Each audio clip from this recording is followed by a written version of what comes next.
Kalimantan selalu punya cerita sendiri bagi para pendatang, terutama bagi mereka yang nekat mengadu nasib di tengah kepungan hutan sawit yang seolah tak ada ujungnya. Kisah ini adalah pengalaman nyata Udin, seorang pemuda asal Jawa yang baru 3 bulan merantau sebagai pengawas lapangan di sebuah perkebunan sawit yang sangat terpencil di pedalaman Kalimantan Timur.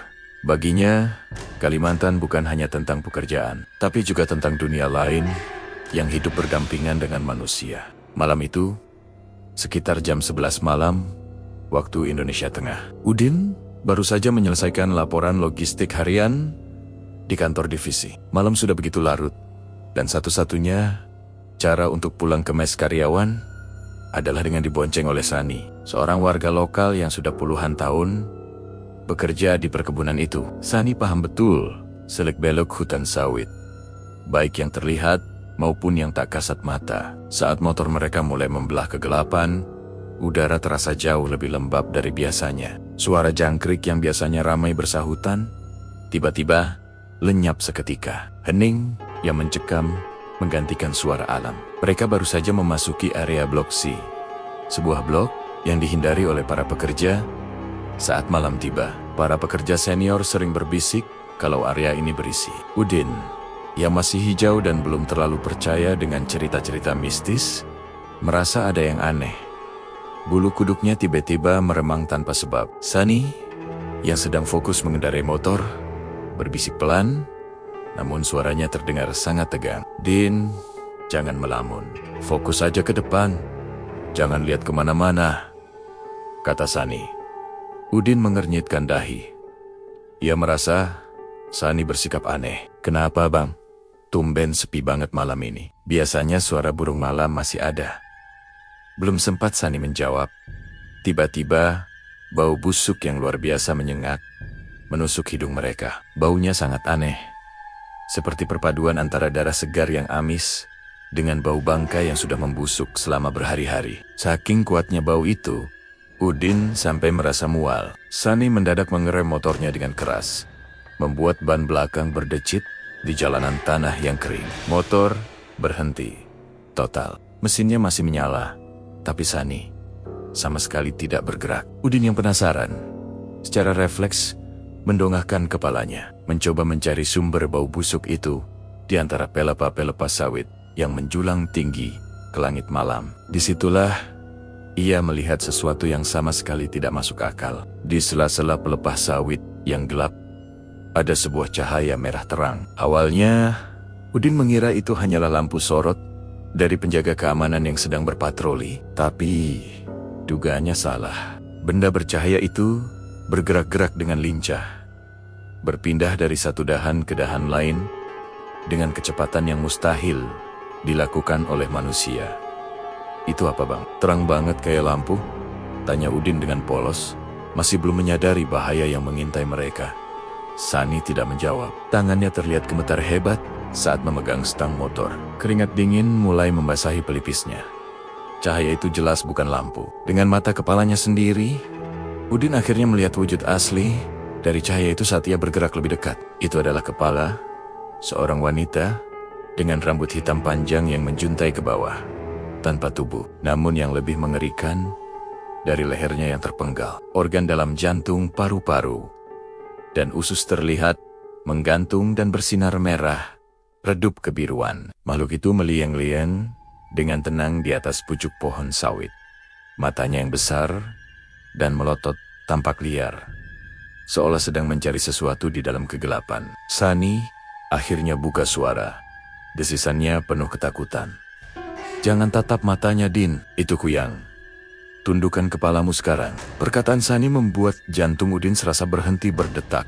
Kuyang, sosok legendaris yang hanya pernah ia dengar dari cerita-cerita horor. Kini, makhluk itu ada di hadapannya, nyata dan sangat menakutkan. Seolah menyadari keberadaan mereka, makhluk itu berhenti bergerak. Kepalanya menoleh perlahan ke arah mereka. Matanya yang merah menyala menatap lurus ke arah Udin dan Sani.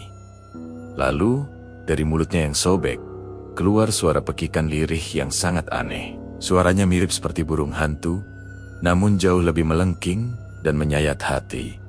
membuat siapapun yang mendengarnya merasa ngilu sampai ke tulang. Tanpa aba-aba, kuyang itu menukik turun dengan cepat dari atas pohon. Ususnya yang panjang menjuntai, mengeluarkan suara tret, tret, tret saat bergesekan dengan dondon sawit yang tajam di sepanjang jalan turunnya. Suara gesekan itu terdengar begitu dekat dan nyata. "Pegang erat, Din," teriak Sani panik. Tanpa menunggu lebih lama, Sani langsung memutar gas motornya sekuat tenaga. Motor melesat, meninggalkan jejak debu di belakang mereka. Udin berpegangan erat pada pinggang Sani. Jantungnya berdebar kencang, seolah mau copot dari tempatnya. Ia memberanikan diri untuk menoleh ke belakang sejenak. Apa yang dilihatnya membuatnya nyaris pingsan karena takut. Sosok kuyang itu melayang tepat di belakang motor mereka, hanya berjarak beberapa meter. Tingginya sejajar dengan kepala mereka. Wajahnya yang pucat pasi terlihat jelas di bawah cahaya bulan. Mulutnya penuh dengan darah hitam yang terus menetes, dan lidahnya yang sangat panjang menjulur keluar, seolah berusaha menjilat punggung Udin Keyar Karen. Dengan maut pun dimulai di tengah lorong gelap perkebunan sawit. Sani terus memacu motornya, berbelok di tikungan-tikungan tajam tanpa mengurangi kecepatan. Sementara kuyang itu terus mengikuti mereka dengan mudahnya, melayang tanpa suara.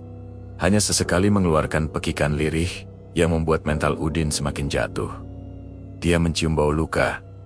"Din, kamu ada luka terbuka," teriak Sani di tengah deru angin dan suara mesin motor yang meraung-raung. Teriakan Sani seolah menyadarkan Udin. Ia teringat, siang tadi jarinya tidak sengaja teriris parang saat membantu pekerja memotong dahan sawit. Lukanya memang tidak dalam, tapi darahnya belum sepenuhnya kering. Bau darah segar dari jarinya, inilah yang telah memanggil makhluk terkutuk itu. "Iya bang, jariku luka," balas Udin dengan suara gemetar. Sial, dia tidak akan berhenti sebelum mendapatkan darah. Jalanan tanah yang bergelombang membuat motor berguncang hebat. Udin hanya bisa memejamkan mata dan berdoa dalam hati, berharap mereka bisa segera sampai di mes. Ia bisa merasakan hawa dingin yang tidak wajar menyelimuti punggungnya, seolah makhluk itu sudah sangat dekat. Setelah beberapa menit yang terasa seperti selamanya, cahaya lampu dari teras mes karyawan akhirnya terlihat di kejauhan.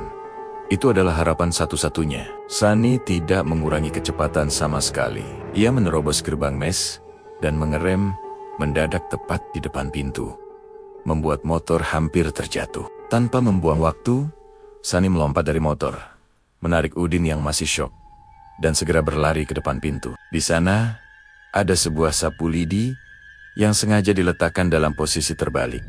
Sebuah kepercayaan lokal untuk mengusir roh jahat. Sani mengambil sapu lidi itu dan memukulkannya berkali-kali ke tiang kayu teras sambil meneriakkan kalimat-kalimat dalam bahasa daerah yang tidak Udin mengerti. Seketika, sosok kuyang yang tadi mengejar mereka berhenti tepat di batas cahaya lampu teras. Ia tidak berani masuk lebih jauh. Makhluk itu berputar-putar di udara dengan gelisah, mengeluarkan suara geraman marah karena mangsanya berhasil lolos dan masuk ke area yang terlindungi. Setelah beberapa saat berputar-putar dengan frustrasi, makhluk itu akhirnya terbang tinggi, kembali menuju jantung hutan sawit, dan menghilang di telan kegelapan malam. Udin terduduk lemas di lantai teras. Napasnya tersengal-sengal, tubuhnya gemetar hebat, dan wajahnya pucat pasi. Beberapa karyawan yang mendengar keributan keluar dari kamar mereka dan langsung mengerti apa yang baru saja terjadi. Keesokan paginya, Udin masih trauma. Saat ia hendak berangkat kerja, ia melihat Sani sedang membersihkan jok belakang motornya. Di atas jok itu, ada beberapa tetes cairan hitam pekat yang sudah mengering.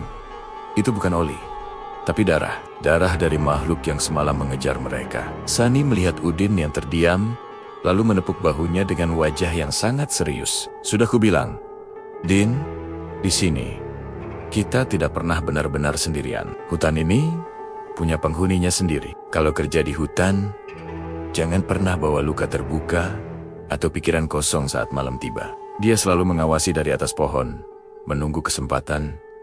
Udin hanya bisa mengangguk pelan. Pengalaman malam itu telah mengubah cara pandangnya selamanya. Sejak kejadian itu, Ia tidak pernah lagi berani pulang kerja lewat dari jam 6 sore. Ia akan selalu memastikan sudah berada di mes sebelum matahari terbenam. Karena ia tahu, di balik rimbunnya pelepas sawit yang tampak tenang, ada sepasang mata merah yang selalu menunggu waktu yang tepat untuk turun kembali, mencari mangsa berikutnya. Terima kasih sudah mendengarkan cerita ini. Jangan lupa untuk subscribe channel Kreator Jampang dan nyalakan loncengnya agar tidak ketinggalan cerita-cerita seru lainnya. Sampai jumpa di video berikutnya.